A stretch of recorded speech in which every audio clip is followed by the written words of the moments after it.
আমাদের সঙ্গে রয়েছেন সুবীর মণ্ডল, প্রখ্যাত পরিচালক।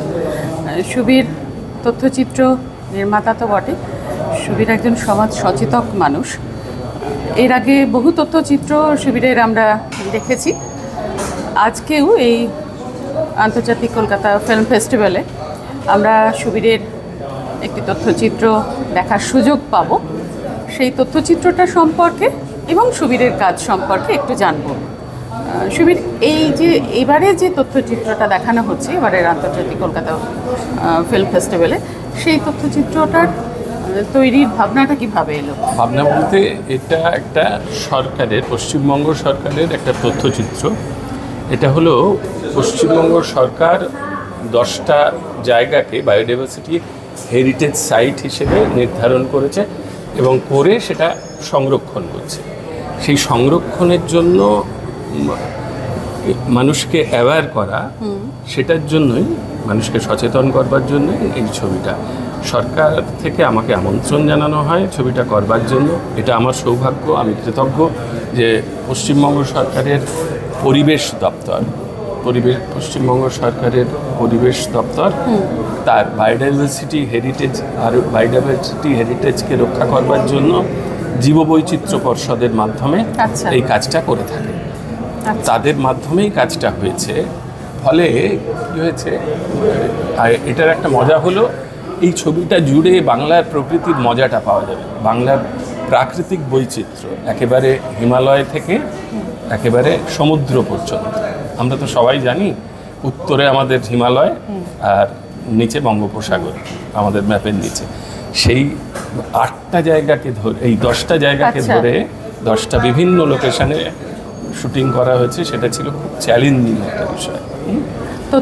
তথ্যচিত্রে নামটা তো খুব গুরুত্বপূর্ণ। তুমি নাম দিয়েছো দেখলাম যে বাংলা প্রাণের গৌরব। বাংলা প্রাণের গৌরব, বাংলার প্রাণের যে গৌরব আছে, প্রাণের যে বৈচিত্র্য আছে, তাকে ধরে রাখবার জন্য। এবং এই ছবিটা দেখতে গেলে কি হবে, এই ছবিটা কিন্তু মানে এই ছবিটা দেখলে নেচার দেখে মন ভরে যাবে। এবং সেই সাথে সাথেই আমাদের প্রকৃতিতে কত অজানা জিনিস আছে এবং আমাদের প্রকৃতি কতটা সমৃদ্ধ সেইটাও জানা যাবে। ফলে ফলে অনেকেই মনে করছেন, এবং এটা অনেকেই মনে করছেন এটা স্কুল কলেজের পাঠ্য হওয়া উচিত। আচ্ছা, এইটাই হলো মজার। মানে এটা বলতে পারবো না, মানে অনেকগুলো হয়ে গেল। দূরদর্শনের ভেতরে এবং বাইরে থেকে প্রচুর কাজ করবার, এর তো কোনো শেষ নেই। মানে অসংখ্য কাজ হয়ে গেছে, গুণে বলতে পারবো না আমার কতগুলো কাজ হয়েছে। ঠিক আছে, সেই জন্য এবারে তোমার দূরদর্শনের কথা যখন তুললে, দূরদর্শনে তুমি একটা স্বীকৃতিও পেয়েছো। স্বীকৃতি সবসময় ভালো লাগে, সেরা স্বীকৃতি হলে। না, শুধু ডকুমেন্টারির জন্য না, বিভিন্ন রকম কাজের জন্য, মানে পর্দার কাজের জন্য স্বীকৃতি পেয়েছি। সেদিক থেকে আমার ন্যাশনাল অ্যাওয়ার্ড আছে, মানে দূরদর্শনের ন্যাশনাল অ্যাওয়ার্ড আছে। আর তাছাড়া একটা ত্রিপুরা গভর্নমেন্টের স্টেট অ্যাওয়ার্ড আছে। আর এছাড়া অসংখ্য এদিক ওদিক, আমি সরকারি অ্যাওয়ার্ড দুটোর কথা বললাম। তাছাড়া মানে অন্য রকম অনেক কাজের জন্য অনেক পুরস্কারই আছে। বাহ, মানে তোমার এই তথ্যচিত্র এখানে কি প্রথম দেখানো হচ্ছে না এর আগে? এর আগে যেদিন ওয়ার্ল্ড বায়োডাইভার্সিটি ডে ছিল, 22শে মে বিশ্ব কনভেনশন সেন্টারে এটার উদ্বোধন হয়েছিল, প্রথম দেখানো হয়েছিল। তারপরে এমনি ওয়েবসাইটে গেলেই দেখা যায়, বায়োডাইভার্সিটি পরিষদের ওয়েবসাইটে গেলেই ছবিটা দেখা যায় ইউটিউবে।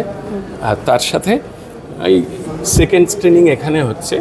ছবিটা গুণমানের জন্য ওরা আরেকবার দেখাচ্ছে সরকারের পক্ষ থেকে। ছবির মধ্যে থেকে বাছাই করে এই ছবি তোমার আগামী দিনের জন্য অনেক অনেক শুভেচ্ছা থাকলো। আরো অনেক ভালো ভালো ছবি দেখার ইচ্ছে তো অনেক আছে। এখন আসলে হলো এইসব লোকেরা যারা ছবি প্রডিউস করবেন, তারা